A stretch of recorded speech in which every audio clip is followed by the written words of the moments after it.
အကြောင်းနဲ့မှာတရားအထုတ်နေတဲ့ယဟန်ယောဂီတစ်ပါးအဲ့ဒီယဟန်ယောဂီကတော့အကြောင်းနဲ့မှာတရားအထုတ်နေတော်လေးနှစ်ပေါင်းများလာပြီတဲ့များလာတော့ကျောင်းရှိမှာတစ်ပင်ကြီးမှာစောင့်နေတဲ့ရုပ်ကစိုးနာမင်းကြီးအဲ့ဒီရုပ်ကစိုးနာမင်းကြီးကအိမ်မက်ထဲမှာဆင်းပြီးတော့ပြောတယ်အရှင်ဘုရားတရားအထုတ်နေတယ်လဲကြာလာပြီကျောင်းလေးကလည်းစုပ်လိုက်တာအဲ့ဒါကြောင့်ကျောင်းကောင်းကောင်းနဲ့နေရအောင်ကျောင်းများများနဲ့နေအောင်အရှင်ဘုရားတန်ဖို့တွေများများရွတ်ပါတဲ့အာရောရမလဲပိယတာအဲ့လိုတန်ဖို့တွေရွတ်ပါဆိုတော့အဲ့တော့ဟိုကလည်းပဲအိမ်မက်ထဲမှာပြန်ပြန်ငါလည်းပဲတန်ဖို့တွေအများကြီးရွတ်ထားပါပဲလို့ဆိုတော့အရှင်ဘုရားရွတ်တဲ့တန်ဖို့တွေကတောင်ကျွန်းတန်ဖို့တွေတစ်မျိုးပဲရှိသေးတယ်တဲ့ကဲတော့ပိယတာတို့ဘုန်းကြီးတို့အခုရနေတဲ့တန်ဖို့တွေကဘယ်နှမျိုးလဲတစ်မျိုးပဲဒါဘာတန်ဖို့တွေလဲဟုတ်တယ်ဘုန်းကြီးတို့ရတာတောင်ကျွန်းတန်ဖို့တွေတစ်မျိုးပဲရှိတယ်အဲတောင်ကျွန်းတန်ဖို့တွေကိုပဲတချို့ပုဂ္ဂိုလ်များပြီးမရသေးဘူးတချို့တန်ဖို့တွေမှာကိုပဲဂါထာနှစ်ကြောင်းတော့လွတ်နေတာရှိသေးတယ်တန်ဖို့တွေအမျိုးမျိုးအကြောင်းအဲ့တော့အရှင်ဘုရားရွတ်တာကတောင်ကျွန်းတန်ဖို့တွေတစ်မျိုးပဲရှိသေးတယ်တဲ့အရှိကျွန်းတန်ဖို့တွေမြောက်ကျွန်းတန်ဖို့တွေအနောက်ကျွန်းတန်ဖို့တွေအောင်တန်ဖို့တွေဆိုတဲ့တန်ဖို့တွေ၄မျိုးအဲ့ဒီတန်ဖို့တွေ၄မျိုးကိုတပည့်တော်နတ်တွေကဖွဲ့ထားတာတဲ့ဒိဋ္ဌဘသူကဖွဲ့ထားတော့နတ်တွေကဖွဲ့ထားတယ်ဆိုတဲ့ဒီတန်ဖို့တွေဟာတန်ဖို့သေးလို့လားကြီးလို့လားဩနတ်ဖွဲ့တဲ့တန်ဖို့တွေဒုပိဋကကြားရတော့မယ်ဆိုတော့မမျော်လင့်မဲ့ကဏ္ဍလေး၃လုံးကိုရထားတဲ့ပုဂ္ဂိုလ်များလို့ပေါ့ဒုပိဋကကမမျော်လင့်မဲ့ကဏ္ဍလေး၃လုံးမရကြဘူးလားရခြင်းပေချာမှတ်တာရတော့မယ်လို့စိတ်ထဲမှာအောင်မေ့အခုလည်းပဲအဲ့လိုပဲနတ်တွေဖွဲ့ထားတဲ့ဂါထာလေးမျိုးကိုရတော့မယ်လို့ဆိုတော့ပိဋကတို့ကဝမ်းသာကြမကောင်းဘူးလားကောင်းတာပေါ့ဘုန်းကြီးအဲ့ဒီပခုတ်ကူမျိုးမှာတဘိုးရဲလာဇန်3ရက်နေ့ကစပြီးတော့တရားဟောတော့အဲ့ဒီတန်ဖို့တွေအကြောင်းထည့်ပြီးတော့ဟောတာကိုဟောတော့မျိုးကလူတွေဆိုတော့မျက်စိကြီးနာကြီးပုဂ္ဂိုလ်တွေဆိုတော့အမှန်လေးတရားဝဲလဲပြီးလဲပြီးတော့လာလိုက်ကြတာဒကာတွေရောဒကမတွေရောစာအုပ်ကလေးတွေနဲ့ပေါ်ပြီးနေအရှင်ဘုရားတန်ဖို့တွေရေးပေးသမှာရှင်ဘုရားတန်ဖို့တွေရေးပေးသမှာအမှန်တဲလဲတဲ့လူတွေပါလားဟိဒီတန်ဖို့တွေဒီပုဂ္ဂိုလ်တွေကအကုန်ရေးပြန်တော့ခဏညအိတ်တော်အိတ်ရမှာမဟုတ်တော့ဘူးအဲ့ဒါနဲ့ဒကာတယောက်ကလာတယ်အရှင်ဘုရားတဲ့လက်ဖင်ကတရားပွဲမှာတပည့်တော်မှီအောင်တန်ဖို့တွေအကုန်လုံးရိုက်မယ်အဲ့ဒီတန်ဖို့တွေကိုတပည့်တော်ပေးပါဟာဝမ်းသာလိုက်တာဒကာရေးဆိုတန်ဖို့တွေကိုသူကအရွယ်ပေါင်း1000ငွေ1000ပေးပြီးတော့အများဆုံးရခိုင်းပြီးတော့မှနောက်တနေ့ဝေးပြီးတော့မှဘုန်းကြီးလည်းပဲအဲ့ဒီမှာ450လောက်တောင်းလာပြီးတော့နယ်လက်ဟောလိုက်တာဟိုအတောင်းတရားတောင်းနဲ့ကုန်ပါလေအဲ့တော့အဲ့ဒီတန်ဖို့တွေကိုနာမင်းကြီးကလာပြီးတော့အိမ်မက်ထဲမှာ9ရက်10ရက်လောက်လာပြီးတော့သင်ပေးရတယ်ဟိုကလည်းပဲအဲ့ဒါကြာနာသင်မှမျိုးတော့ရသွားတာကိုရသွားတော့အဲ့ဒီရဟန်းတော်ကတန်ဖို့တွေရွတ်လိုက်ထောင်းနဲ့ပိန်နဲ့မှတ်လိုက်တန်ဖို့တွေရွတ်လိုက်ကြွတယ်လမ်းနဲ့ချတယ်မှတ်လိုက်တရားမှတ်လိုက်တန်ဖို့တွေရွတ်လိုက်ရွတ်ပါများတော့ဘာတရားမှဟောတရားမလိုပဲနဲ့သူ့မှာကျောင်းတိုက်ထဲမှာတောအကျောင်းထဲမှာဆောက်ဖို့နေရာတောင်မရှိတော့ဘူးတဲ့ကျောင်းတွေအပြည့်တိုက်တွေတဖွေးတဲ့စွမ်းလူမဲ့လူတွေကလည်းပဲပေါ့သင်္ကန်းလူမဲ့လူတွေကလည်းပဲဟိုတာမညဆရာတော်လိုဖြစ်သွားတာပေါ့တို့ပိဋကဘာတွေရွတ်လို့ပါလဲပိဋကကိုရွတ်ကြအောင်မလားဟုတ်ပြီတို့ချမ်းသာကြတာကိုအဲ့ဒါလိုဆိုတိုက်တစ်လုံးရှိတဲ့ပုဂ္ဂိုလ်တိုက်5လုံးဖြစ်မယ်ရွှေတပိဋကရှိတဲ့ပုဂ္ဂိုလ်ရွှေတွေ10ပိဋကလောက်ဖြစ်မယ်ကားတိရှိတဲ့ပုဂ္ဂိုလ်10သီးလောက်ဖြစ်မယ်တို့ပိဋကကနည်းနည်းချမ်းသာကြလားများများချမ်းသာကြလားတော်သားပဲအဲ့ဒါကြောင့်အဲ့ဒီတန်ဖို့တွေ5မျိုးဒါလေးကိုတို့ပိဋကပြီးပြင်းဆိုမယ်တကယ်လိုချင်တဲ့ပုဂ္ဂိုလ်လည်းပဲဘုန်းကြီးမှလာပြီးတော့ကိုယ်အနေကိုလေးလေးနဲ့ကိုရေးစာရွက်တော့ပေးကြမရှိပါဘူးအနေနဲ့ရမှာကလောမှာတော့စာရွက်ပေါင်း1000ကျော်ရိုက်ကုန်တာပဲဟိုကတောင်းတရားတောင်းဖယ်မှာရိုက်ကုန်တယ်အဲ့ဒီတန်ဖို့တွေကလူကြိုက်များတယ်များမှာပေါ့သူတို့ကနိဗ္ဗာန်ရောက်ကြောင်းကမပါဘူးဘဝချမ်းသာရေးပဲကိုလောကလူသားတွေကလည်းပဲနိဗ္ဗာန်ရောက်ကြောင်းနဲ့ဘဝချမ်းသာရေးဘာကိုအာတန်ညပါလဲပိဋကမာနာပြောသစ္စာတို့ပိဋကကိုဘာကိုအာတန်ညတော့ဟုတ်သားပဲချမ်းသာအောင်မယ်ကဲတို့ပိဋကအရှိကျွန်းတန်ဖို့တွေကိုဆိုကြည့်ကြရအောင်တဲ့မြတ်စွာဘုရားကိုတန်ဖို့တွေနဲ့ပူဇော်ကြမယ်မျက်စိကလေးမှိတ်လက်ဥကလေးချီတဲ့တန်ဖို့တွေ5မျိုးတိတိကျကျပူဇော်ကြရအောင်တဲ့အရှိကျွန်းတန်ဖို့တွေ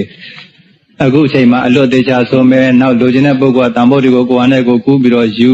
တအိမ်လုံးတစ်ဆွေလုံးတစ်မျိုးလုံးချမ်းသာအောင်တဲ့အရှိကျွန်းတန်ဖို့တွေတိတိကျကျဆိုကြည့်မယ်တန်ဖို့တွေသာဝိသင်္စ Tabba Tezam Tabba Gunam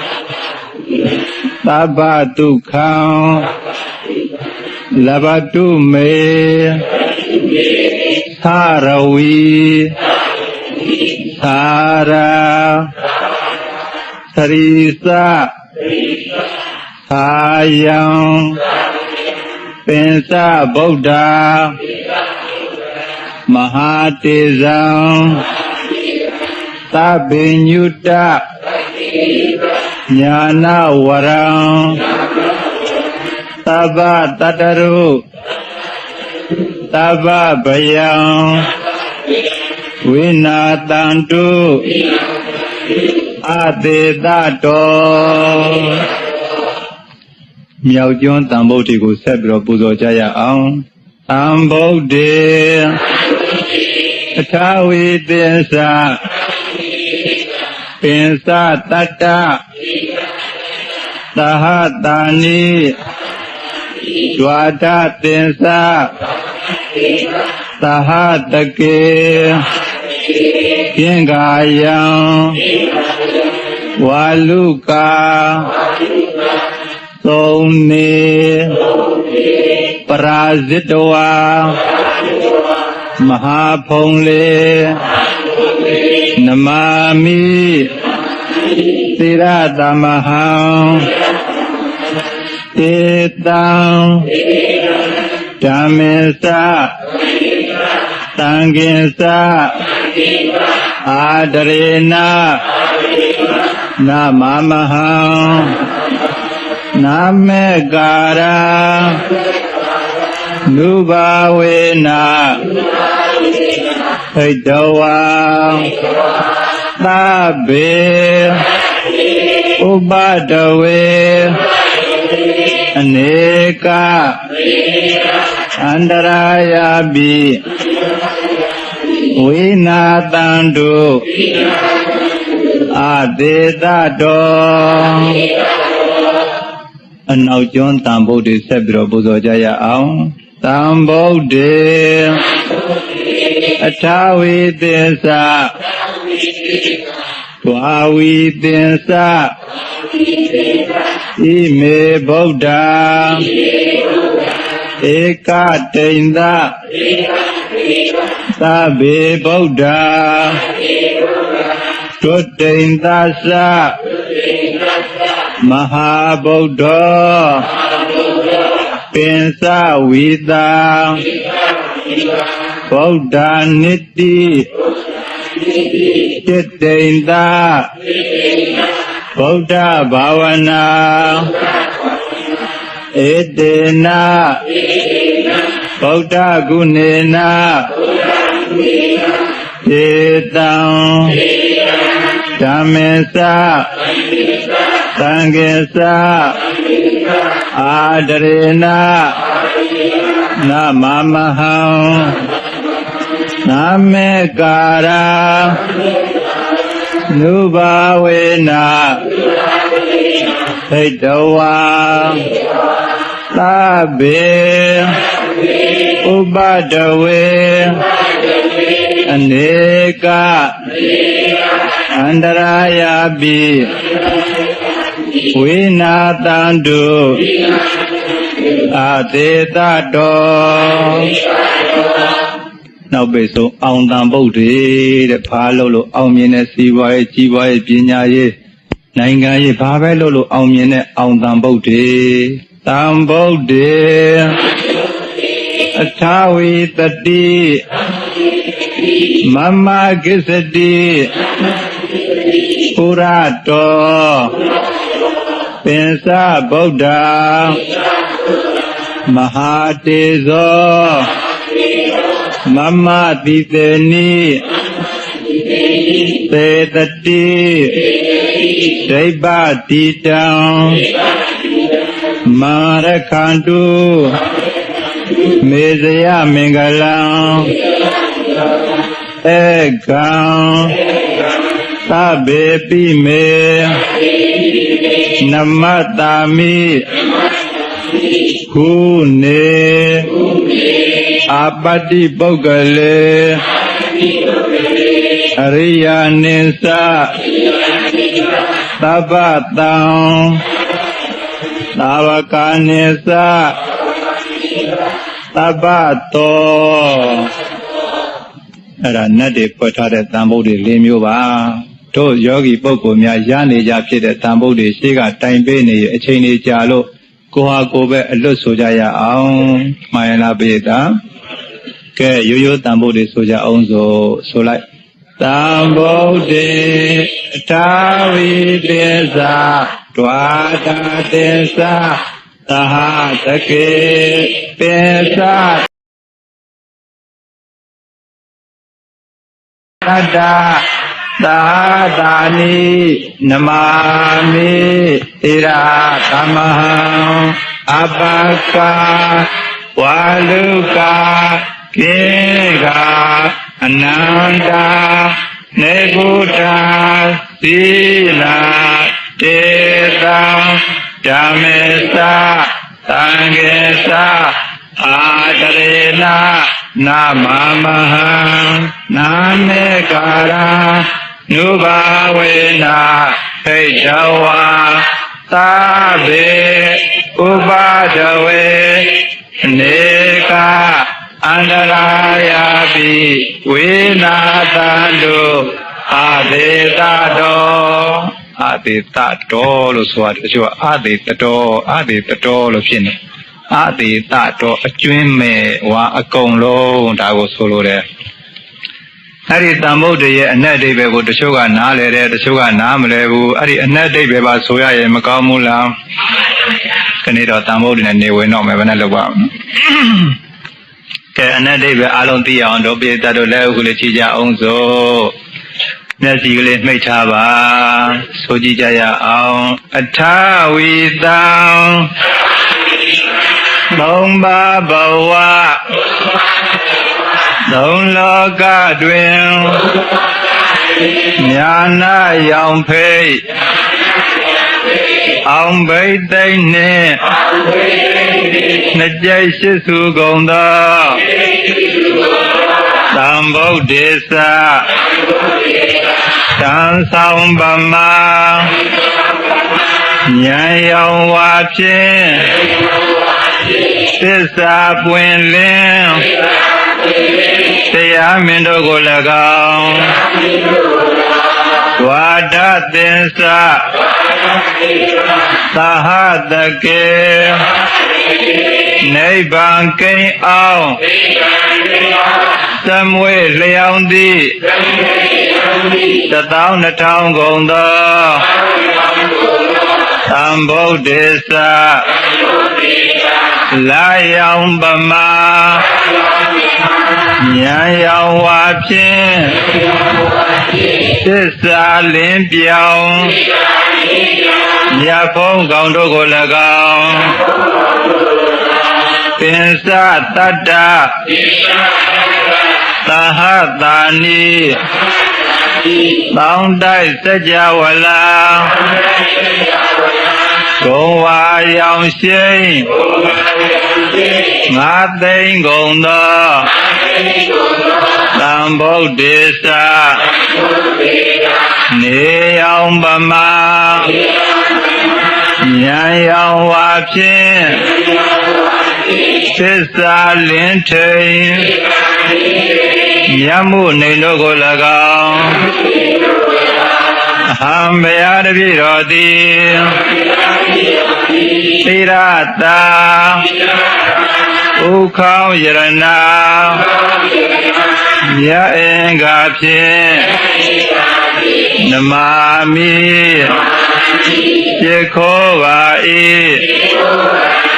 အရှင်ဘုရားကင်္ဂါယ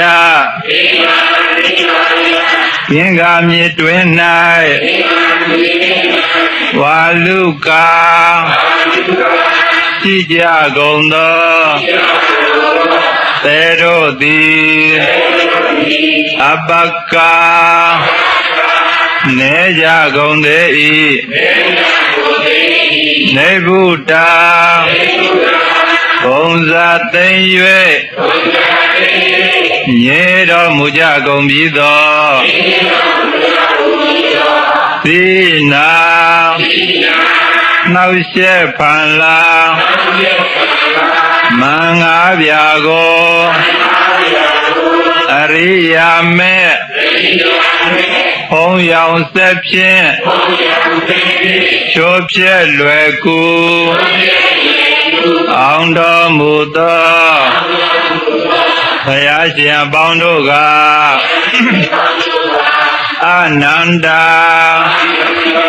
သင်္ချာကနံရေတွဲမှန်းလဲသုံးကန်းတိုင်မြောက်မရောက်နိုင်ကြကုန်ဒေဇိနေသထိုဘုရားရှင်ပေါင်းတို့ကို၎င်းဒေတံထိုငါသိ12000နှစ်ကျက်ရှိစုကုန်သောဘုရားရှင်မရေမတွက်နိုင်ကုန်သောဘုရားရှင်အပေါင်းတို့၏ဓမ္မေသတရားတော်မြတ်ကို၎င်းသံဃေသသတိသသံဃာတော်မြတ်အပေါင်းကို၎င်းအာတရေနအာတရံယုသေစွာနမာမိစေခောပါ၏အရှင်ဘုရားနာမေကာရာနုဘာဝေနာဤသို့စေခောပူဇော်ဥမြောမံလျောကတောရသောကောင်းမှုကောင်းစေရနာတို့ကြောင့်သဗ္ဗေခသိမ့်ဥတ္တုံအလုံးစုံကုန်သောဥပဒဝေဘေးရန်ဟုသမျှအပေါင်းတို့သည်ထိတ်တဝါပဲဖြောက်၍အနေကအန္တရာယပိတဘာမကမြာလာသွဲသွဲအန္တရာဟုသမျှအပေါင်းတို့သည်အာသေတတောအာသေတေနာအကျွင်းအကြမ်းမရှိသောအဖြစ်ဝိနာတန္တုရောက်ပြကြပါစေကုန်တည်းအဲ့ဒီသံဃာတွေကိုအကျဉ်းကြီးခါခါထပ်ခါရွတ်ပါများမယ်ဆိုရင်တော့ပထမနံပါတ်1အန္တရာယ်ကင်းခြင်းအကျိုးကတော့ချက်ချင်းလက်ငင်းတွေ့ရမှာဖြစ်ပါတယ်နံပါတ်2ကစီးပွားရေးကြီးပွားရေးအစစအရာရာတနေ့တခြားဒီရဲ့အလားကဲ့သို့တိုးတက်စေနိုင်တဲ့သံဃာတွေကားတာတော့တဲ့သံဃာတွေရဲ့အစွမ်းတွေကိုပြောမယ်ဆိုရင်တနေ့လုံးပြောတော့မကုန်နိုင်ပါဘူးတဲ့ပုံလာလေးတကူတနေ့ကမှဆောင်းပါးထဲမှာတွေ့လိုက်ဒကမာကြီးတယောက်သွားလေရသံဃာတွေအများအားရော့အဲ့ဒီဒကမာကြီးစီးသွားတဲ့မော်တော်ကြီးတစ်စင်းလုံးကမမျောလင့်ပဲနဲ့အဲ့ဒီဥစ္စာဝဲကြရဲ့အထက်မှာမော်တော်ကြီးတစ်စင်းလုံးမြုပ်သွားတာတဲ့မော်တော်တစ်စင်းလုံးမြုပ်သွားတယ်ဆိုတော့ပြည်သားစဉ်းစားကြည့်ပြီးတော့အဲ့ဒီလိုနဲ့မြုပ်သွားလိုက်တာမော်တော်ပေါ်ပါတဲ့ပုံကိုယ်တွေဘယ်သူမှအသက်မရှင်ညာဘူးတဲ့အဲ့ဒီဒကမာကြီးတရားကတော့တန်ဖိုးတွေရွတ်နေရွတ်ရင်းနဲ့ပဲအသေးခံမယ်ဆိုတော့မျက်စိမှိတ်ပြီးရွတ်သွားတာရေနေလို့နေမှလည်းမသိသူ့ခြေပြားနဲ့တဲနဲ့ထိလိုက်တာလေးကိုတတိယပြီးနောက်ပိတ်ဆုံးဘာမှမသိတော့ပဲနဲ့တတိယတဲ့အချိန်ကမှမျက်စိဖွင့်ကြည့်လိုက်တော့ဆေးရုံပေါ်မှာလူနာအဖြစ်နဲ့ရောက်နေတယ်တဲ့ဘာတရားမှလည်းမရှိသူ့ရဲ့အခြေအနေကိုသေးသေးချာချာလိုက်ပြီးဆန်းစစ်ကြည့်လိုက်တော့သူ့ကိုဘသူကလာပို့လို့ပုံမှန်လည်းမသိဆရာဝန်တွေကလည်းပဲမသိဘာဝန်ချင်းကလည်းပဲမသိဆရာဝန်တွေမေးကြည့်လိုက်တော့ဒီ အဖွားကြီးကိုလာပို့တဲ့လူနာရှင်တွေကအကုန်လုံးပိတ်ဖြူစင်ကြယ်ဝတ်ပြီးတော့လာပို့ကြတယ်ဘယ်ပြန်သွားလို့သွားမှလည်းမသိလိုက်ဘူးတဲ့အဲ့တော့ဒုပိသကိုယ်ဆောင်နှတ်တွေကပို့ပေးတယ်ဆိုတာမထင်ရှားဘူးလားပိသအဲ့ဒီမော်တော်ဘပါတဲ့ဒဇင်းလုံးကလည်းတရားဟောမှအသက်မရှင်ကြဘူးသူတရားဟောပဲတဲ့တန်ဗုဒ္ဓရဲ့အစွမ်းနောက်တော့ကမြေကမ်းတစ်ပိတ်မှာကတ်ထားတဲ့မော်တော်ကြီးဒဇင်းအလွန်ပစ္စည်းတွေများတော့တခိုးဓမြတွေကလာပြီးတော့တိုက်ကြညဘက်မော်တော်ကြီးနားလဲရောက်ရောမော်တော်ကြီးဒဇင်းလုံးအကုန်လုံးပြောက်မနေ့ကလာကြည့်တော့မော်တော်ကရှိမြဲညကြလာပြီးတော့ဓမြတွေလာပြီးတော့တိုက်ကြမော်တော်ကြီးဒဇင်းလုံးလုံးဝရှာမတွေ့မနေ့ကလာကြည့်တော့တွေ့မြဲတဲ့အဲ့လိုနဲ့2ချိန်3ချိန်လောက်ရှာပါများတော့မတွေ့တော့သူတို့ရဲ့အဖြစ်တွေကိုအကုန်လုံးမေ့စမ်းကြည့်လိုက်တော့တို့မော်တော်သားတွေအကုန်လုံးအိတ်လည်းပဲတန်ဗုဒ္ဓခီးသွားလဲတန်ဗုဒ္ဓအမြဲတမ်းတန်ဗုဒ္ဓရုပ်ပြီးတော့မှရေပုံထဲကိုရေထက်တန်ဗုဒ္ဓနဲ့မော်တော်ပေါ်ကြီးတဲ့ပစ္စည်းတွေကိုရေနဲ့ဖြန်းမော်တော်ဥကိုတန်ဗုဒ္ဓရေနဲ့လောင်းပြီးတော့ထားတယ်ဆိုတော့တခိုးဓမြတွေတောင်မမြင်နိုင်လောက်အောင်မော်တော်တစ်စင်းလုံးပျောက်နေတယ်ဆိုတော့တန်ဗုဒ္ဓရဲ့အစွမ်းကတိုးပြည့်တဲ့အနည်းသလားများသလားများလိုက်တာတဲ့အဲ့တော့တန်ဗုဒ္ဓရဲ့အစွမ်းကိုတကယ်သိရအောင်အကျိန်များထပ်ခါရနိုင်ဖြစ်နိုင်မယ်ဆိုရင်တော့တန်ဗုဒ္ဓ5မျိုးလုံးရွတ်ရင်ပို့ပြီးတော့အစွမ်းထက်ပါတယ်တဲ့ကဲမေတ္တာဘာဝနာအကျဉ်းချုပ်ပွားလိုက်ကြရအောင်တဲ့ရိတ်သာတွင်မှမြတ်တောင်ကချမ်းသာကိုယ်စိတ်မြဲပါစေရိတ်သာတွင်မှမြတ်သူငါချမ်းသာကိုယ်စိတ်မြဲပါစေရိတ်သာတွင်မှမြတ်တတ္တချမ်းသာကိုယ်စိတ်မြဲပါစေရိတ်သာတွင်မှနတ်များစွာချမ်းသာကိုယ်စိတ်မြဲပါစေကိုယ်အိမ်ကိုပြန်ပြီးတော့အာယုံပြုပြီးတော့မေတ္တာပို့လိုက်မယ်တို့အိမ်တွင်မှမြတ်သူငါချမ်းသာကိုယ်စိတ်မြဲပါစေတို့အိမ်တွင်မှမြတ်တတ္တချမ်းသာကိုယ်စိတ်မြဲပါစေတို့အိမ်တွင်မှနတ်များစွာချမ်းသာကိုယ်စိတ်မြဲပါစေနောက်တစ်ခါဒီမင်းမှုမျိုးတစ်မျိုးလုံးပထမသံဃာဒုတိယသူငါတတိယတတ္တာသရုဋ္ဌနတ်ဒါလေးကိုအလွတ်ဆိုမယ်ဒါလေးကိုလိုက်ပြီးတော့ဆိုမယ်ကျန်တဲ့ဟာတွေအလွတ်ဆိုတတ်အောင်လို့သေချာမှတ်ပြီးတော့ဆိုပါတို့မျိုးတွင်မှာမြတ်တောင်ကချမ်းသာကိုယ်စိတ်မြဲပါစေတို့မျိုးတွင်မှာမြတ်သူငါချမ်းသာကိုယ်စိတ်မြဲပါစေတို့မျိုးတွင်မှာမြတ်တတ္တချမ်းသာကိုယ်စိတ်မြဲပါစေတို့မျိုးတွင်မှနတ်များစွာချမ်းသာကိုယ်စိတ်မြဲပါစေရပါလားဘေတာလွယ်လွယ်လေးပါပထမသံဃာဒုတိယသူငါလူအချင်းချင်းတတိယတတ္တာတရားတွေအကုန်လုံးသရုဋ္ဌနတ်မင်းမှုမျိုးနဲ့တနယ်လုံးအရှိအနောက်တောင်မြောက်တနယ်လုံးတို့နယ်တွင်မှမြတ်သံဃာဆိုလိုက်တို့နယ်တွင်မှမြတ်သံဃာချမ်းသာကိုယ်စိတ်မြဲပါစေတို့နယ်တွင်မှမြတ်သူငါချမ်းသာကိုယ်စိတ်မြဲပါစေတို့နယ်တွင်မှ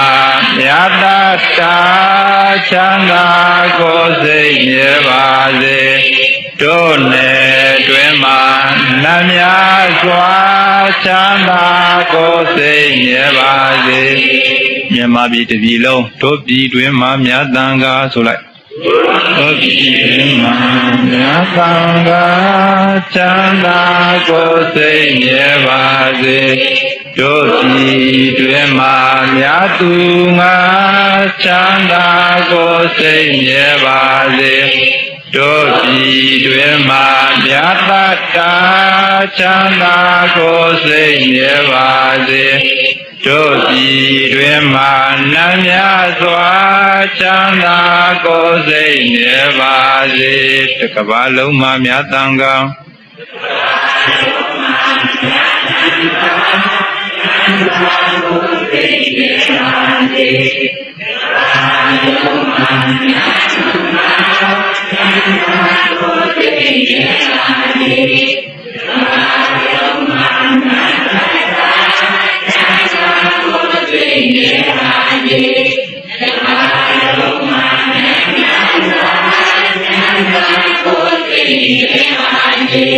စကြဝဠာတွင်မှာမြတ်တန်ခါမြတ်တန်ခါချမ်းသာကိုယ်စိတ်မြဲပါစေစကြဝဠာတွင်မှာမြတ်သူငါချမ်းသာကိုယ်စိတ်မြဲပါစေစကြဝဠာတွင်မှာမြတ်တာ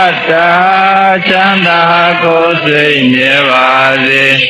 စကြဝဠာတွင်မှာနတ်များစွာချမ်းသာကိုယ်စိတ်မြဲပါစေအဲ့ဒီမေတ္တာပုံကြီးကလွယ်တယ်တအိမ်သားလုံးခလေးပေါက်စားကရအောင်သင်တာ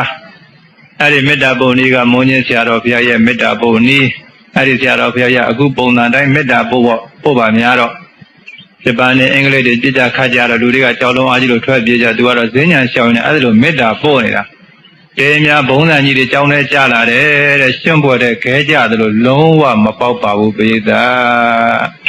အဲ့ဒါကြောင့်ဒီမေတ္တာပုံနည်းလေးပို့နေမယ်ဆိုရင်စိတ်လည်းချမ်းသာမယ်အန္တရာယ်လည်းကင်းမယ်စီးပွားရေးလည်းတိုးတက်ပါတယ်တဲ့မေတ္တာဘာဝနာပွားပြီးတော့ယနေ့အလှရှင်သူတော်စင်ဖြစ်တဲ့ပုဂ္ဂိုလ်များကဒါနကိုဦးစားပေးပြီးတော့ဟောကြတော့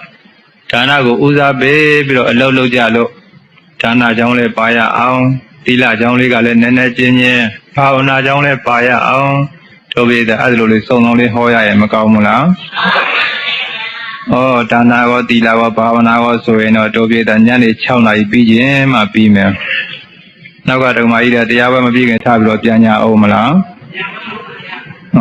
ပြန်မဲ့ပုဂ္ဂိုလ်ကမပြောဘူးသူတို့ကဒီလိုပဲအသာထပြန်ညမှာကိုအဲ့တော့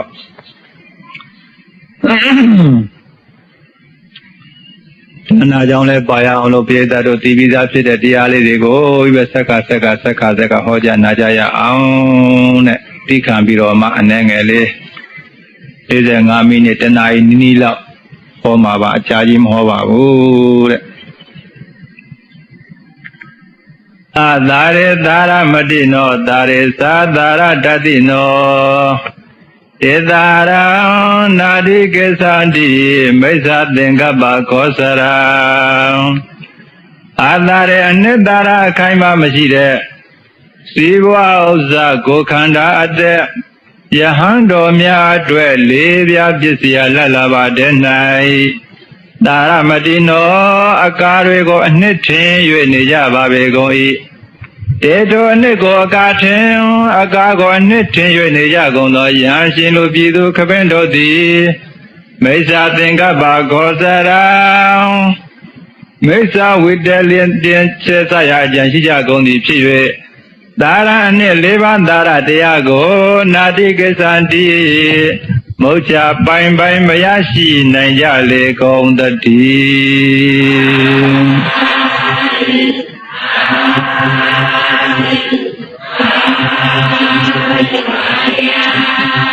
သူကဘာကိုဆိုလိုတယ်လဲလို့ဆိုတော့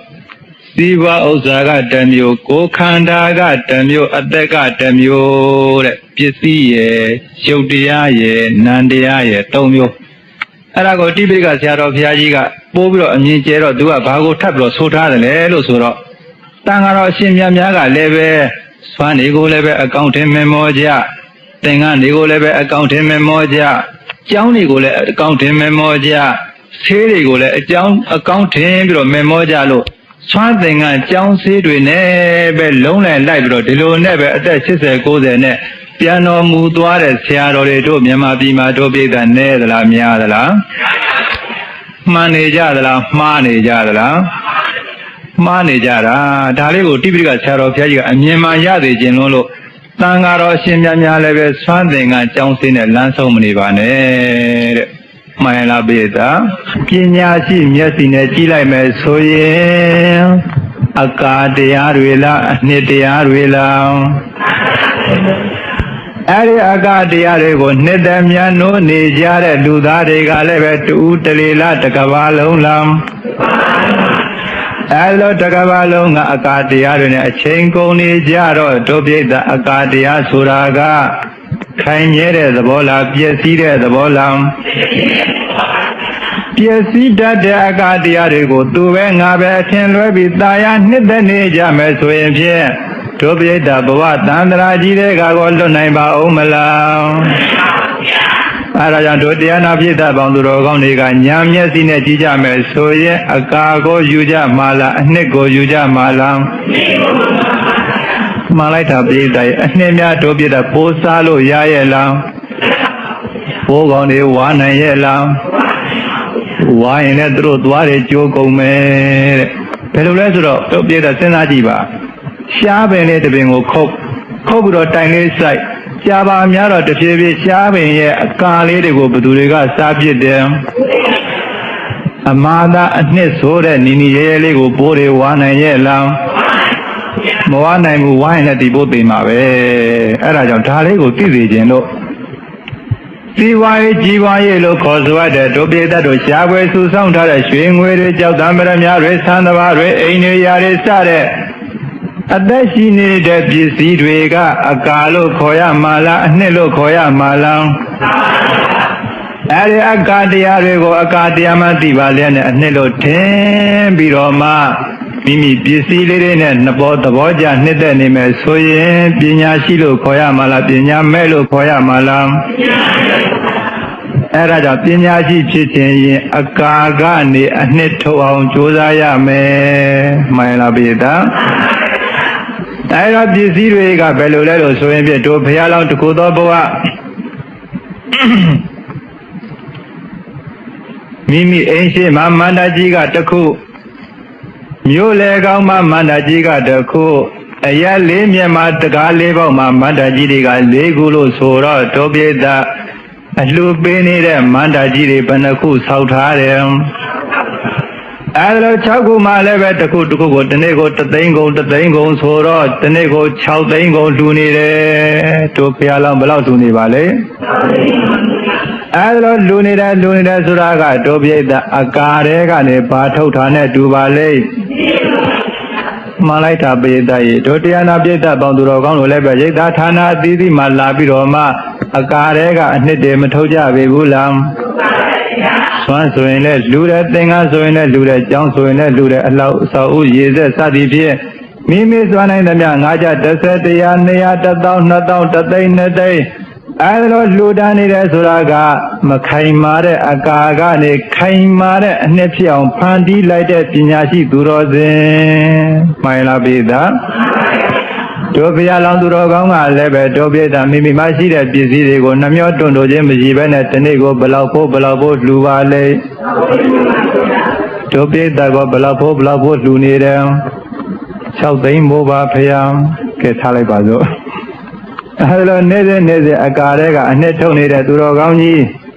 တနေ့သောအချိန်ကာလသမယမှာနဘုဘောလက်တဲ့ညာသက်ဝင်ပြီးတော့မှစဉ်းစားနေတယ်ငါအသက်ရှင်နေတဲ့အချိန်ကာလမှာတော့မလှူပဲလုံးဝမနေနိုင်ဘူးဒါပေမဲ့လို့ငါမှရှိတဲ့ပစ္စည်းတွေကုန်ခန်းသွားရင်ဖြင့်လှူရမှာမဟုတ်တော့ဘူးဒါကြောင့်မသိမချင်းနေစေ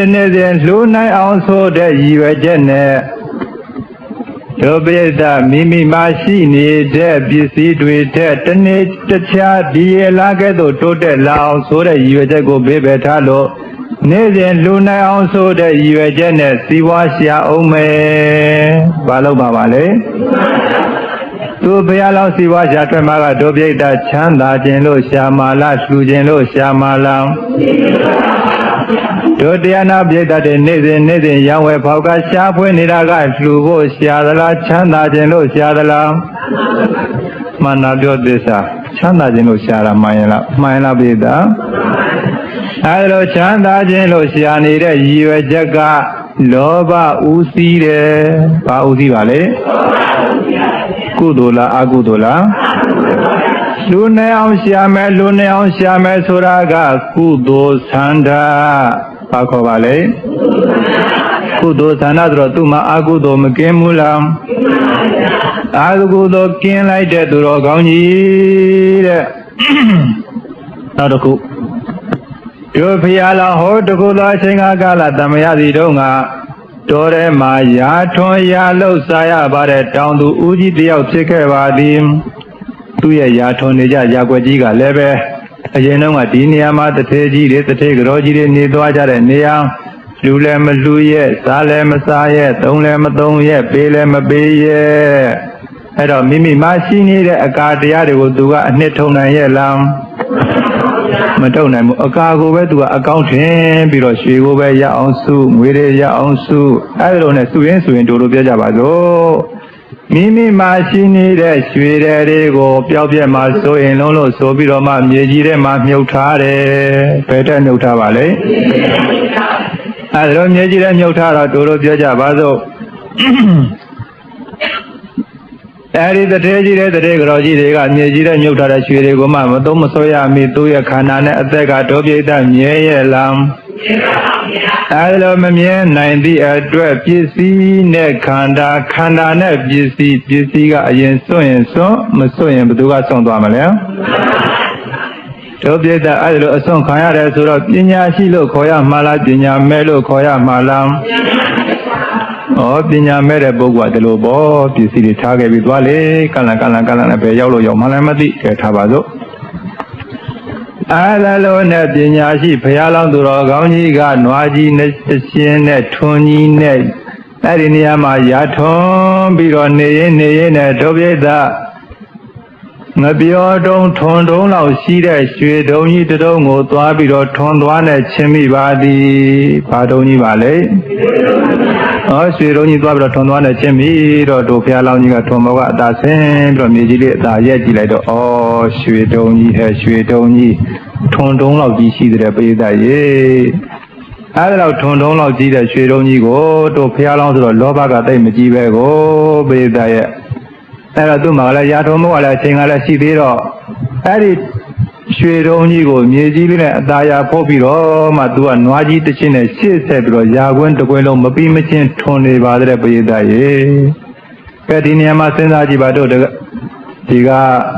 ဒုံလဘသူတော်ဥသေများနဲ့တကွာပိဋကတို့အကယ်၍များအားလောက်ကြီးမားတဲ့ရွှေတုံးကြီးတွေ့မယ်ဆိုရင်ရာပဲဆက်ပြီးတော့ထွန်ကြမလားရွှေတုံးထပ်ပြေးကြမလားမနာပေါ်ပိဋကတို့ဒုံလဘရဟန်းများကရာပဲဆက်တော်မလားရွှေတုံးထပ်ပြေးကြတော့မလားဘာပြောကောင်းမလဲဒီလောက်မှရွှေတုံးရဒီဖဲတော့ကြည့်နေပါဦးမလားပိဋကဘယ်ကြည့်မလဲနဲတာမှမဟုတ်ပါမပြောတော့လို့ရှိတာကိုအဲ့လိုနဲ့တို့ပြောကြပါစို့ရာဆက်ပြီးတော့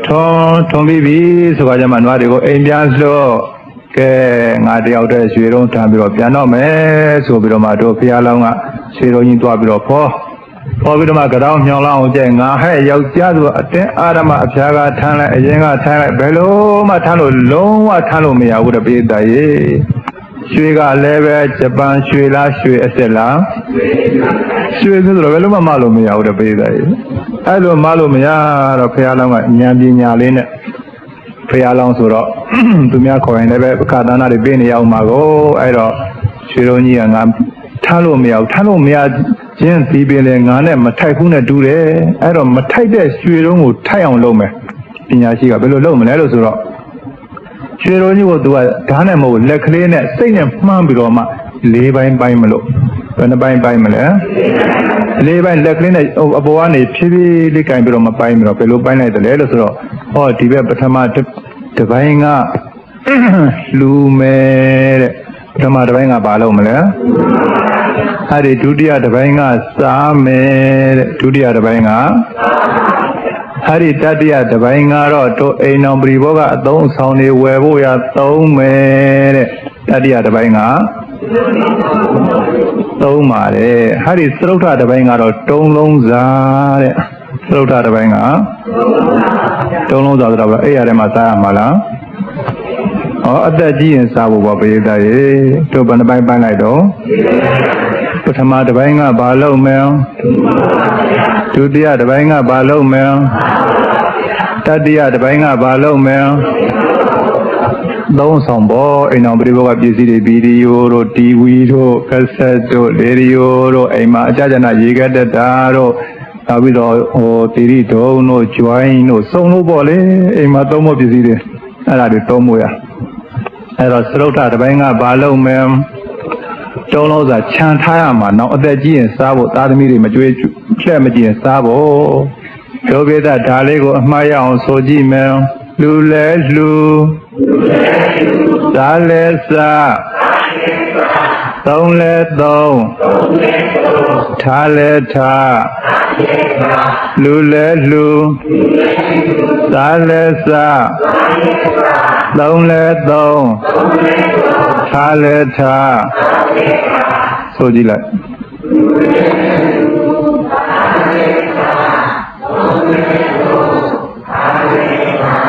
ကဲတို့ပြေတာမိမိမှာရှိတဲ့ငွေတွေကြေးတွေကိုဘယ်နှစုခွဲရမလဲပထမတစ်စုကဘာလို့ဖို့လူဖို့တဲ့ဘုန်းကြီးတလောလေးကကလောမှာရှမ်းပြည်တောင်ပိုင်းကလောမှာဆယ်စကနေသွားပေါ်တယ်နှစ်စင်မဲ့9နှစ်ရှိပြီအဲ့ဒီမှာရှမ်းတက္ကမကြီးတွေမြေတက္ကမကြီးတွေပထမတစ်ပိုင်းဘာလို့ဖို့လို့စောဖို့လူဖို့ကရင်လို့စားမအောင်တက္ကမကြီးတွေစားဖို့ကရင်လားဆိုစားဖို့ကရင်ပေါ့ဗျာစားပြီးမှလူနိုင်မှာပေါ့တယ်ဆိုတော့အဲ့တော့တို့ပြည့်တဲ့တို့လည်းပဲမိမိမှာရှိတဲ့ပစ္စည်းတွေမိမိမဲ့ထိုက်တန်အောင်ဆိုပြီးတော့မှဘယ်နှစုခွဲထားရမလဲပထမတစ်စုကဘာလို့ဖို့ဒုတိယတစ်စုကတတိယတစ်စုကသရုပ်ထတစ်စုကထားဖို့ကဲတက္ကမကြီးတွေအိမ်မှာငွေ3သိန်းလောက်ရှိရင်အကြောင်းကိုဘယ်လောက်လှူရမလဲကဲမပြောတော့ဘူးသူတို့မပြောတာနဲ့မပြောတော့ဘူးကဲထားပါစို့အဲ့ဒါလိုနဲ့တို့ဖရာလောင်းကစိတ်ကလေးနဲ့၄ပိုင်းပိုင်းပြီးတော့မှရွှေလုံးကြီးကိုမလိုက်တော့ပေါ့ပေါ့လေးပခုံးပေါ်မှာဘာမှအားနေနေတော့ထမ်းရမလို့ဘူးတဲ့ပရိသတ်ရေ၄ပိုင်းပိုင်းလိုက်တော့မိမိနဲ့ထိုက်တန်တယ်ငါတယောက်တည်းစားမယ်ငါတယောက်တည်းဝတ်မယ်တို့မိသားစုချမ်းသာအောင်ဘယ်သူမှမသိပဲတိတ်တိတ်ပုံးလေးချမ်းသာအောင်ဆိုရင်ဒီရွှေတော့ထမ်းလို့ရရဲ့လားပရိသတ်သူနဲ့ထိုက်ရဲ့လားမထိုက်ဘူးဒါကြောင့်တို့ပြေတို့စီးပွားရေးကောင်းလာပြီးချဲတွေညံ့ညံ့ပေါက်လာပြီးဆိုရင်1000ဘို့2000ဘို့ပေါက်လာပြီးဆိုရင်ဘာကိုထည့်ပြီးတော့အရင်စဉ်းစားမယ်တော်သားပဲအဲ့လိုဆိုရင်တော့ချမ်းသာအောင်မယ်တို့ပြေတော့အဲ့လိုရည်ရွယ်ချက်ကောင်းကောင်းနဲ့လူနိုင်အောင်ဆိုတဲ့ရည်ရွယ်ချက်နဲ့ပင်လယ်ခရီးကိုစီးပွားရှာထွက်လာတဲ့ဘုရားလောင်းသူတော်ကောင်းကြီးအရှင်ပိစေကဗုဒ္ဓမထေရမြတ်ကြီးကလည်းပဲလောကကိုညာနဲ့ကြည့်လိုက်တော့ဘုရားလောင်းသူတော်ကောင်းကြီးစီးပွားရှာထွက်တော့မယ်အန္တရာယ်ဖြစ်အောင်မာလာညာနဲ့ညှို့ကြည့်အောင်အန္တရာယ်တွေးတော့မယ်သူ့ရဲ့အန္တရာယ်ကိုကင်းရှင်းအောင်ဆိုတဲ့ရည်ရွယ်ချက်နဲ့ငါကူညီမှတော်တော့မှာပဲဆိုတဲ့ရည်ရွယ်ချက်နဲ့ကောင်းကင်ခရီးနဲ့ကြွဘုရားလောင်းသူတော်ကောင်းကြီးကလည်းပဲတတိတယောက်ကိုခေါ်ဖဏကလေးအသက်ကလေးကိုစီးထီးအသက်ကလေးကိုဆောင်းပြီးတော့မှပင်လေသမောကိုစီးရန်တဲတောင်ပြင်းတဲသို့ထွက်လာပါသည်ကောင်းကင်ခရီးနဲ့ကြွလာတဲ့ရှင်ပိစိကဗုဒ္ဓမထေရမြတ်ကြီးကဘုရားလောင်းသူတော်ကောင်းကြီးနဲ့မနီမဝဲရမှာတဲတောင်ပြင်းမှာရောက်ပြီးတော့မှညာလန်းနဲ့ပဲလန်းနဲ့ညာလန်းနဲ့ပဲလန်းနဲ့အမှတ်စစ်စစ်ကလေးနဲ့ကြွလာသည်အနောက်တရံပုံညာခိတ္တလောကသာကောင်းမှုမျိုးကိုစိုက်ပျိုးရန်လဲရမြေကောင်းသဖွယ်နဲ့တူတဲ့သူတော်ကောင်းကြွလာပြီတဲ့မျိုးစေ့ကောင်းကောင်းလေးကဒုပိဋကမိုးရေပေါက်ကလေးနဲ့တွေ့လိုက်တော့အပင်ပေါက်လာရတယ်လို့တရားတရားဒီဟုသောမျိုးစေ့ရှိတဲ့ဘုရားလောင်းကလည်းပဲလဲရမြေနဲ့တူလာပါတဲ့အရှင်ပိစိကဗုဒ္ဓမထေရမြတ်ကြီးကိုမြင်လိုက်တော့ဒုပိဋကလှူခြင်းစိတ်ဒီဟုသောအပင်ကြီးတွေပေါက်မလာဘူးလား အရှင်ဘုရားရတော်မူပါဘုရားလို့ဆိုပြီးသူရေဘူးလေးနဲ့ခြေဘွားကိုလူလူလေးကိုရေဆေးတစ်ပတ်ကလေးနဲ့တတရတော့သူမှာပါတဲ့ဖဏအသေးကလေးကိုလှူဒီအသေးကလေးကိုလှူယခုကဲ့သို့ဒီဖဏကိုလှူရတဲ့ကုသိုလ်ကံရဲ့စွမ်းတတ္တိအာနုဘောကြောင့်သဗ္ဗညုတာရွှေဉာဏ်တော်ကြီးကိုမုတ်ချပိုင်းပိုင်းရရှိရပါလို့ဤအရှင်ဖရာလို့ဆိုတောင်းပြီးတော့မှလူလိုက်ပါသည်အစီတံပတိတံတုံးချံခိပ္ပမေဝသမိတ်သူသင်လို့သောသုတံတလုံးတကွာဒီပြည့်စေဆိုပြီးတော့မှဒီကလေးကိုဆောင်းဖဏကလေးကိုစီကောင်းရင်ခီးနဲ့ပြန်ကြွားတို့ပြောကြပါတော့ဘုရားလောင်းသူတော်ကောင်းကြီးပင်လေခီးပင်လေသမောကြီးနဲ့ကြွားတော့9ရက်ပြည့်တဲ့အချိန်ကမှပင်လေထဲမှာသမောကြီးပြက်ပြီးတော့မှမိမိမေတော်အယတ္တေတာကိုအာယုံပြုပြီးတော့မှ9ရက်လုံးကူးပြီးတော့နေရပါသည်တဲ့တို့ပေတဲ့ဘုရားလောင်းဘယ်မှာဒုက္ခရောက်နေတယ်ဘယ်နှစ်ရက်ကြာသွားပြီမေခလာဆိုတဲ့နတ်သမီးကိုလည်းပဲနမင်းကြီးတွေကတာဝန်ပေးထားသည်ဟဲ့သေမေခလာဒီပင်လယ်ထဲမှာမျောလာတဲ့လူတွေကိုသေသေးချာချာဆန်းစစ်မေးပြီးတော့မှနံပါတ်1တရဏဂုံတည်တဲ့ပုဂ္ဂိုလ်နံပါတ်2 5ပါးသီလလုံတဲ့ပုဂ္ဂိုလ်နံပါတ်3မိဘကိုကြွေးမွေးတဲ့သူတော်ကောင်းသားသမီးတွေမျောလာမယ်ဆိုရင်မေခလာဆယ်ရမယ်မေခလာဆယ်ရမယ်တဲ့တို့တရားနာပိဋကပေါင်းသူတော်ကောင်းပင်လေတဲ့မျောတဲ့ပုဂ္ဂိုလ်တွေမေခလာဆယ်ရမယ်ဆိုရင်ပြည့်မေခလာနားရပါအောင်မလားတို့ပိဋကဘယ်လိုပုဂ္ဂိုလ်ဒီမှဆယ်ရမလဲလို့ဆိုတော့ဒါလေးကိုတို့ပိဋကဆွဲအောင်ဆိုကြည့်မယ်တရဏဂုံလဲတီရမည်5ပါးသီလလဲမြဲရမည်မိဘကိုလည်းကျွေးရမည်ဘယ်နှမျိုးပါလဲပိဋကဆိုလိုက်ပါဦးတရဏဂုံလည်းတည်ရမည်5ပါးသီလလည်းမြဲရမည်မိဘကိုလည်းကျွေးရမည်3မျိုးစုံမှမေခလာကမုတ်ချကဲတော်မည်မေခလာကဲရမယ့်ပုဂ္ဂိုလ်ကဘယ်နှမျိုးပါလဲနံပါတ်1နံပါတ်2နံပါတ်3ဟုတ်တယ်အဲ့လိုပုဂ္ဂိုလ်ကိုဘသူကကဲမယ်နတ်သမီးမေခလာလားမင်းသမီးမေခလာလားနတ်သမီးမေခလာမင်းသမီးမေခလာတော့ဘယ်ကဲနိုင်မှာမလဲကြံ့ကြံ့ပန်းပန်းအဲ့တော့မိဘကျေးဇူးအကြောင်းလဲနောက်ကြမှာဟောမယ်3နာရီထိုးသွားပြီနောက်ပုဂ္ဂိုလ်ကလည်းပြန်ညင်လာပြီနဲ့တူပါရဲ့အဲ့လိုမိတရဏဂုံတီးတဲ့ပုဂ္ဂိုလ်မျောလာရင်မေခလာဆယ်ရမယ်5ပါးသီလလုံတဲ့ပုဂ္ဂိုလ်မျောလာရင်လည်းဆယ်ရမယ်မိဘကိုကျွေးမွေးတဲ့ပုဂ္ဂိုလ်မျောလာရင်လည်းဆယ်ရမည်လို့ဆိုတော့ဖရာလောင်းတဲ့သူရဲ့တတိဖြစ်တဲ့ပုဂ္ဂိုလ်ကလည်းပဲပင်လေထဲမှာမျောနေတာကုနေရတာပဲ2ရက်ရှိသွားပြီ9ရက်ရှိသွားပြီသူတန်းပြီဘက်ကိုမှန်းပြီးတော့အာယုံပြုပြီးတော့ကုနေတာတဲ့အခုခေတ်ပုဂ္ဂိုလ်များဆိုရင်အဲ့လိုဒလဇတ်9ရက်သာကူရမယ်ဆိုရင်ပြင်အသက်တောင်ရှိပါဦးမလားမရှိဘူးရှေ့တုန်းကပုဂ္ဂိုလ်တွေကအားတန်နဲ့အားကောင်းတာကိုအင်္ဂုလိမာလာကြီးဆိုလို့ယူဇနာ300ကိုအတင်းအဓမ္မပြင်းတယ်သူ့ကိုဘယ်သူမှကြောက်အောင်ပြင်းနိုင်ဘူးအခုကမိရထားတွေကားတွေတောင်ဒီကောင်ကိုလုံအောင်ပြင်းနိုင်မှာမဟုတ်ဘူးတဲ့အဲ့ဒါလို့အလုံးကိုအားကောင်းတဲ့ပုဂ္ဂိုလ်တွေအဲ့တော့မေခလာနတ်သမီးကလာပြီးတော့ညာနဲ့ဆင်ញင်ကြည့်တယ်ဟောဒီပုဂ္ဂိုလ်ကတရဏဂုံနဲ့တီးတယ်5ပါးသီလလည်းလုံတယ်မိဘကိုလည်းကျွေးတယ်သူတော်ကောင်းလည်းစင်မာနေသည်သူ့မှာထူးခြားတဲ့ကုသိုလ်ကယာနာဒါနဆိုတဲ့ရင်အလှဖဏအလှတဲ့တို့ပြတဲ့ဘာကိုလှပါလဲအဲ့လိုရင်လူကိုလှမှသားလျင်ချမ်းသာမယ်တဲ့ယာနာတော့ဒုက္ခတော့ရင်လူကိုလှမဲ့ဆိုရင်ဖြင့်တို့ပြတဲ့လက်တလို့ချင်းချမ်းသာခြင်းဆိုတဲ့အကျိုးတဲ့ငင်ငင်လေးနေပါတရားလုံးမကိုင်းပါနဲ့ခလေးပေါက်ဆတာတရားလုံးကိုင်းတာဒီထဲမှာခလေးပေါက်ဆမပါပါဘူးတစ်ဖြစ်နဲ့မလုပ်ပါနဲ့တရားဟောရတာအိမ်ဒီမရလို့ပြင်းလို့ရှိရင်ပြင်းမဲ့ထွက်ပြီးအသာထိုင်းနေရပါတယ်အဲလိုယာနာတော့ဒုက္ခတော့ရှင်ပစ္စေကဗုဒ္ဓမထေရမြတ်ကြီးကဒီပုဂ္ဂိုလ်ဖဏမလှူရင်ဖြင့်ပင်လေထဲမှာဒုက္ခရောက်တော့မယ်ငါသွားပြောရင်ကိုအလှူခံမယ်ဆိုပြီးတော့မှအရှင်ပစ္စေကဗုဒ္ဓမထေရမြတ်ကြီးကယာနာဒါနဖဏကိုအလှူခံခဲ့သည့်အကျိုးအကြောင်းတရားကြောင့် ဒီနေရာမှာမေခလာကကယ်ရမယ်ဆိုတဲ့အကျိုးတရားပေါ်ရပါသည်ဩအသင်မင်းသားပင်လေဓမ္မ9ရက်ပတ်လုံးကူနေတာအသင်မှာပင်မလိုက်တာငါသင်ကိုကဲခြင်းနဲ့ဘာစုကိုလို့တယ်တောင်းမအောင်လို့ဆိုတော့တို့ဖရာလောင်းကဩအသင်နာသမီးငါရဲ့ဖုံးကံကြောင့်တနည်းအားဖြင့်မိမိရဲ့ဒါနကုသိုလ်တစ်ခုခုသီလကုသိုလ်တစ်ခုခုဘာဝနာကုသိုလ်တစ်ခုခုကြောင့်ရမယ်ဆိုရင်တော့လိုချင်ပါတယ်အသင်နာသမီးရဲ့တကိုးနဲ့ပေးမဲ့စုကိုတော့အကျွန်ုပ်မလိုပါတဲ့တို့တရားနာပိဋကပေါင်းသူတော်ကောင်းတို့ဖရာလောင်းဆိုတာကသူများကိုအားကိုးသလားကိုအားကိုးသလားအကိုကေသူငါတတ္တဝါတွေကတော့ကိုအားကိုးနေကြသလားသူများကိုအားကိုးနေကြသလားဟောခြေကနာပေးမယ်ဆိုသူတဲ့ငါပြေးကြတယ်ဒီဘွားရေးကောင်းတယ်ဆိုသူတဲ့ငါပြေးကြရတယ်ဘယ်ဘုန်းကြီးကဘာတွေပေးတယ်ဘာအဆောင်တွေပေးတယ်ဘလို့တကိုးကြည့်တယ်ဆိုရင်တို့ပေးတဲ့သူတဲ့ငါမပြေးကြဘူးလားသူများကိုအားကိုးနေသလားကိုယ့်ကိုယ်အားကိုးနေသလားမှန်သလားမှားသလားကိုယ့်ကိုယ်အားကိုးပါဆိုတာကသီလသမာဓိပညာမှန်လားပိဋကတနည်းအားဖြင့်ပြောရရင်ဒါနရဲ့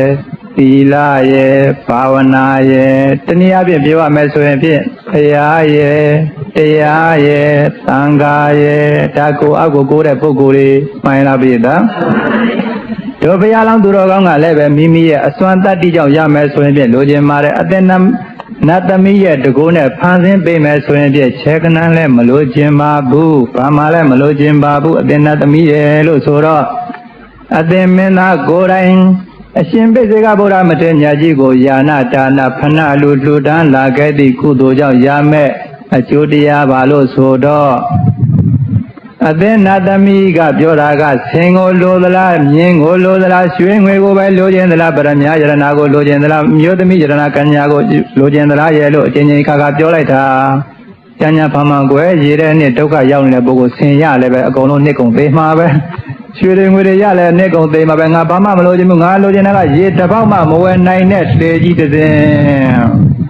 တို့ပြေတာဘုရားလောင်းရဲ့အတွေးခေါ်ပါလဲနဲသလားများသလားတို့ပြောကြပါလို့အဲ့ဒါလိုယာနာဒါနာကုသိုလ်ကြောင့်တယုဒနာလောက်ရှိတဲ့ရွှေသေးကြီးယရဏ9ပါးအပြည့်ထည့်ထားပါတဲ့ရွှေသေးကြီးဖန်ဆင်းပြီးတော့မှမိခင်ဖြစ်တဲ့ပုဂ္ဂိုလ်ကဖက်ခက်ထဲမှာရှိတဲ့မိမိရဲ့ရင်သွင်းငယ်ကလေးကိုတယုတရပွေပိုက်ပြီးတော့မှခြီးပြီးတော့မှနှုတ်ကြိုတိုက်ကျွေးသလိုမေဂလာနာသမီးကလည်းပဲပင်ထဲမှာမျောနေတဲ့ဘုရားလောင်းသူတော်ကောင်းကြီးကိုကြည်ယူရပိုက်ထွေးပြီးတော့မှယရဏ9ပါးနဲ့ပြည်ပြီးဖြစ်တဲ့လေကြီးဘောကိုတင်းလို့အဲ့တော့ဘုရားလောင်းသူတော်ကောင်းကကဲအကျွန်ုပ်မိတ်ဆွေကိုလည်း၄ပါးကိုကတင်ပေးပါအောင်အသင်နာသမီးဆိုတော့တင်းရဲ့မိတ်ဆွေကတရဏဂုံလဲမတည်၅ပါးသီလလဲကြိုကြိုပေါ့ပေါ့မိဘကိုနင်းတကွန်းငါတကွန်းပြစ်ထားတဲ့အမိုက်ကောင်းတဲ့တို့တရားနာပိဋကတို့ထဲမှာလည်းပဲမိဘကိုပြစ်ထားတဲ့သမီးတွေပါကြသေးရဲ့လားမပါပါဘူးခတိုးတို့ပြောမိခင်ဖခင်ဖြစ်တဲ့သူတော်ကောင်းများအေးချမ်းချမ်းစားနေတောင်းနေအောင်အေးချမ်းချမ်းနေနေအောင်ပြုစုစောင့်ရှောက်နေတဲ့သားသမီးယရဏတွေဆိုရင်ဖြင့်တို့ပိဋကသူတော်ကောင်းနတ်တွေကကောပြစ်ထားနိုင်ပါမလားမထားနိုင်ဘူးနင့်တငယ်ချင်းကတော့လေမိဘကိုနင့်တကောငါတကောထမင်းလေးတလုတ်တော်မှကျွေးပေါ်မရလုံကြီးလေးတကွင်းတော်မှပေးပေါ်မရတခါတရံတော်မှနင့်နေပေးပေါ်မရတဲ့အကောင်ကြီးကိုငါမကယ်နိုင်ဘူးတို့တို့ပြောကြပါတော့ဘုရားလုံးကပညာကြီးဆိုတော့နေစဉ်6သိန်းအကုန်ခံပြီးတော့လူရတဲ့ဒါနကုသိုလ်တွေဖဏတိကိုလူရတဲ့ကုသိုလ်တွေမိဘကိုစောင့်ရှောက်ရတဲ့ကုသိုလ်တွေအဖို့ဘာကကိုအသင်မိတ်ဆွေအမြပေးဝေပါ၏လို့လေဘောကအမြပေးဝေရေကူးရဲနဲ့ဝါမြောက်ဝန္တာတာတို့ခေါ်လိုက်တဲ့အတွက်နတ်သမီးကကဲတင်ပြီးတော့မှမိမိနေရာဌာနသို့ရောက်ပို့လိုက်သည်ဆိုတော့ဒုပိဋကတစ်သက်လုံးလှူလို့ကုန်မအောင်မလားမကုန်တော့ဘူးဒီနေရာမှာဆိုလို့ရဲ့အဓိပ္ပာယ်ကမိမိမရှိထားတဲ့ပစ္စည်းတွေကအကာတရားလားအနှစ်တရားလားအဲ့ဒီအကာတရားတွေကအနှစ်ထုတ်ခြင်းနဲ့ဆိုရင်ဖြင့်မိမိစွမ်းနိုင်တဲ့များလှူဒန်းပြီးသားဒါနကုသိုလ်တွေအကာတွေလားအနှစ်တွေလားအဲ့ဒီအနှစ်တွေတို့ပြည့်တဲ့ပိုးကောင်တွေစားနိုင်ပါဦးမလားမစားနိုင်တော့ဘူးဒါလေးကိုအမှားရအောင်ဆိုကြည့်မယ်ဥစ္စာတဲ့တွင်အနှစ်တွင် တွေ့မြင်ဌာနပါဥစ္စာတဲ့တွင်အနှစ်တွင်တွေ့မြင်ဌာနပါဥစ္စာတဲ့အနှစ်ထုတ်တော့ပါရတော့ဌာနတစ်ခုတဲ့နောက်တစ်ခုကဘုရောဂသာရဏဘာဝေန96ဖြာဘေးယောဂတို့အချိန်ကမရွေနှိမ့်ဆက်နေသည့်အဖြစ်ကြောင့်အာလာရတအနှစ်သာရခိုင်မာမရှိတဲ့တရိရတဧခန္ဓာကိုယ်အတဘောကြီးသာရောအနှစ်သာရကသီလဝန္တေတုသီလရှိကုန်သောပုဂ္ဂိုလ်တို့၌ဝါသီလရှိကုန်သောပုဂ္ဂိုလ်တို့အားအဘိဝါဒနာတိကာမန္တာရောယောသေမြတ်နို့ပြေခိုးခြင်းဖြစ်ပါပေတည်း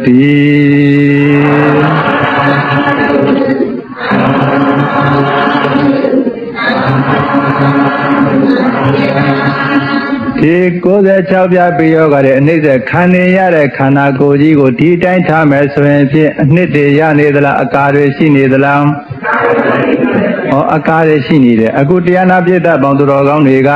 ဖရာကိုလည်းယူသေးတယ်လေးစားတယ်ဖရာဟောတရားကိုလည်းပဲအခုယူသူသေးသေးလေးလေးစားစားနဲ့လက်အုပ်ချီမိုးရှိခိုးနေတယ်ဆိုတော့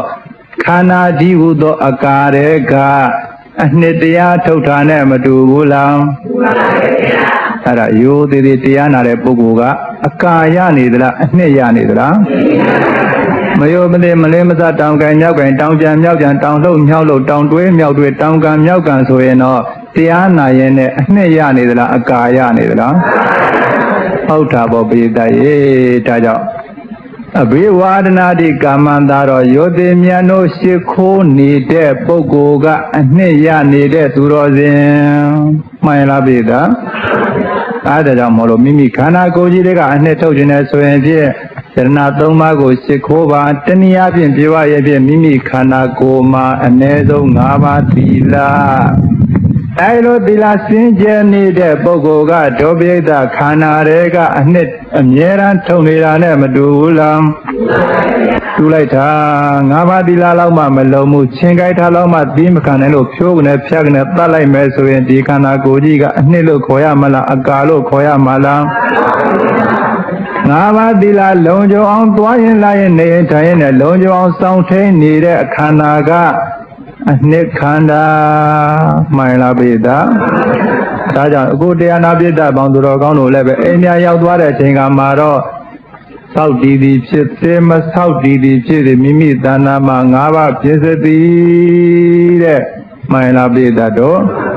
မှန်တာပေါ့တချို့ပုဂ္ဂိုလ်များကတို့တရားထိုင်ပြီးဆယ်စကားဘယ်နှကြိမ်ဝင်ပြီးဉာဏ်နဲ့လဲရပြီးအပဲငရဲလဲမကြတော့ဘူးနေခြင်းသလိုနေကမြင်ညိုသလိုကမြင်အဲ့လိုဆိုရင်တို့ပြည့်တဲ့ဒီခန္ဓာကတော့တကယ်တရားပြည့်လို့ဟုတ်ရဲ့လားတကယ်တမ်းယာနှုံးပြည့်တရားပြည့်လာတဲ့ပုဂ္ဂိုလ်ကတို့ပြည့်တဲ့5ပါးသီလစောင့်ထိန်ပါလို့ပြောတရားလိုသေးသလား5ပါးသီလမှာမလုံးမှုဆိုရင်ပြည့်တသက်လုံးမစားမတော့ပဲအားထုတ်ပါတဲ့ဆိုတော့လည်းပဲတရားပြည့်လို့လားမပြည့်လို့လားမပြည့်လို့5ပါးသီလလုံတဲ့ပုဂ္ဂိုလ်ကတရားပြည့်တဲ့ပုဂ္ဂိုလ်ဒါကြောင့်မိမိကိုယ်ကိုတရားထိုင်ပြီးသားပုဂ္ဂိုလ်တွေမိမိကိုယ်ကို5ပါးသီလနဲ့ဆန်းစစ်ပါဘာနဲ့ဆန်းစစ်ရမလဲသုတတချင်းသုဇာခိုးခြင်းသုတအိယာကျွလွန်ခြင်းလေညာပြောဆိုခြင်းယသေသာတောက်စားခြင်းဆိုတဲ့ဒီ5ပါးသီလကိုအသက်နဲ့ထပ်တူကာကွယ်စောင့်ရှောက်နေတဲ့ပုဂ္ဂိုလ်ကတရားပြည့်တဲ့ပုဂ္ဂိုလ်ဆရက်ပဲထိုင်တိုင်း10နာရီပဲထိုင်တိုင်း10မိနစ်ပဲထိုင်တိုင်းတရားထိုင်ပြီးတဲ့နေ့ကဆက်ပြီးတစ်သက်လုံး5ပါးသီလလုံးဝမလွန်ကျူးစေရဘူးဆိုတဲ့ပုဂ္ဂိုလ်ကတရားပြည့်တဲ့ပုဂ္ဂိုလ်မှန်လားပြည့်တာဟောမာစီမလည်းညာတယ်ဘယ်နှကြိမ်နာပြီးပါပြီဘယ်ရိတ်တမှာဘယ်နှကြိမ်တရားထုတ်ပြီးပါပြီထို့တော့အပင်ငယ်မကြတော့ပါဘူးဒါပေမဲ့လို့5ပါးသီလနဲ့တို့ကြည့်ရင်တော့ဒီကိုစားနဲ့တို့သလိုဆိုရင်တို့ပြည့်တဲ့တရားပြည့်တယ်လို့ဆိုနိုင်ပါမလားမဆိုနိုင်ဘူးဘုန်းကြီးပြောတာကြားဘူးတဲ့တကားတယောက်သာပညောက်တာတော်ရဲသွားကြရောတော်ရဲသွားတော့လက်မောင်းလောက်ရှိတဲ့မွေကိုကြီးတကောင်တွေ့တော့သားလို့တဲ့ပုဂ္ဂိုလ်ကရိုက်မလို့တုံကြီးနဲ့ပြေးချလာတုံကြီးနဲ့ပြေးချလာတော့အဖေလို့တဲ့ပုဂ္ဂိုလ်ဟာငါသားမင်းမရိုက်နဲ့ငါရိုက်မယ် ဘသူကရိုက်မှာတော့ဖေကရိုက်မှာဆိုတော့အဖေဘာဖြစ်လို့တော့အဖေရဆိုငါကညံနေနာပြီးသားကွာကိစ္စမရှိဘူးကွာမင်းကတရားမထိုင်ရသေးဘူးလေမင်းကအပယ်ငယ်ကြောက်မှာတဲ့ငါကဘယ်နှကောင်းတတ်နေညံနေနာပြီးသားအပယ်ငယ်မကြတော့ဘူးတဲ့အဲ့တော့ဒုပိသရေညံနေဘနှပိတ်တာပဲနာနေနေငါးပါးသီလမှမလုံသေးဘူးဆိုရင်တော့ဒီပုဂ္ဂိုလ်ရဲ့ခန္ဓာကအနှစ်လို့ခေါ်ရမလားအကာလို့ခေါ်ရမလားအကာလို့ခေါ်ရမှာဒါကြောင့်ယဟန်သံဃာများနဲ့တွေ့တဲ့အခါလက်ဥချီမှုရှ िख ိုးတတ်တဲ့သဘာဝယရဏသုံးပါးနဲ့တွေ့လာတဲ့အချိန်ကမှလည်းပဲယောသိဉာဏ်တို့ရှ िख ိုးတတ်တဲ့သဘာဝမိမိတဏ္ဍာမှာလည်းပဲငါးပါးသီလကိုလွန်ကျွမ်းစောင့်ထိန်နေတဲ့သဘာဝအဲ့ဒီသူတော်ကောင်းတရားလက်ခံရှိတဲ့ပုဂ္ဂိုလ်ကအနှစ်ရှိတဲ့ခန္ဓာမှန်လားပိဒါဒါလေးကိုဆိုကြည့်ကြရအောင်ခန္ဓာတဲ့တွင်အနှစ်တွင်တွေ့မြင်သီလပါခန္ဓာတဲ့တွင်အနှစ်တွင်တွေ့မြင်သီလပါခန္ဓာတဲ့အနှစ်ထုတ်တော့ပါရမလဲသီလပစ္စည်းဥစ္စာတဲ့အနှစ်ထုတ်တော့ပါရမလဲဒါနာတဲ့နောက်